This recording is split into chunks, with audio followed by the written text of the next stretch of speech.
Lecture 1. The Origins of Tibetan Translation Culture, Ancient Bön Translations. Hello everyone, and welcome to our series on Tibetan translation culture. Today we begin with the earliest stage of Tibetan translation history, the translation of ancient Bön texts.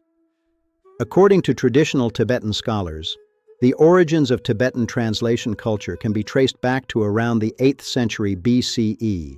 Both Bön and Buddhist historical sources suggest that translation activities existed long before the introduction of Buddhism into Tibet. Many Bön texts record that during the reign of the first Tibetan Senpo, Bön scriptures were translated from the Zhangjung language.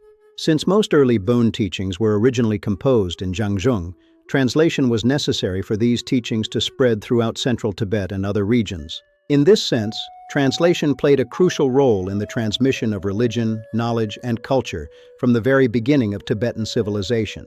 Tibetan Buddhist historical works also refer to the oral transmission of Bön teachings within the royal palace of Yumbulagang. Furthermore, some Buddhist historians state that Yungdrung Bön entered Tibet during the reign of the 8th Senpo. They identify Tonpa Shenrab, the founder and central Buddha of Yungdrung Bön, as the source of these teachings, which were translated from Zhangjung into Tibetan. Traditional Tibetan sources further mention several legendary scholars, including the 6 great translators, the 12 sages, and the 9 wise men. According to these accounts, these pioneers translated not only religious scriptures, but also works on astronomy, calendrical science, medicine, logic, and philosophy. Their efforts are believed to have laid the foundations of classical Tibetan culture and scholarship. The principal languages involved in these early translations reportedly included Zhangjung, Persian, and Udiana. To support translation work, a scholar named Sheri Jamchen is said to have compiled a bilingual Zhangjung Tibetan reference work known as Sheri's Commentary. This text is regarded in Tibetan tradition as the earliest translation aid in Tibetan history and an important step toward the standardization of translation practices.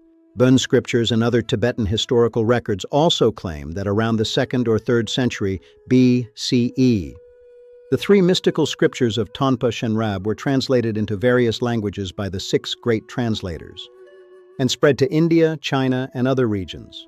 Before concluding, it is important to add an academic note.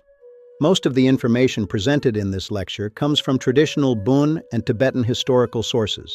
While these accounts are highly valuable for understanding Tibetan cultural memory and religious traditions, many of their dates and historical claims remain subjects of debate among modern historians and Tibetologists. Therefore, these narratives should be understood as part of Tibet's traditional historical heritage, rather than as universally accepted historical facts. Thank you for watching this introductory lecture on Tibetan translation culture. In our next lecture, we will continue exploring the development of Tibetan translation culture and its role in shaping Tibetan civilization.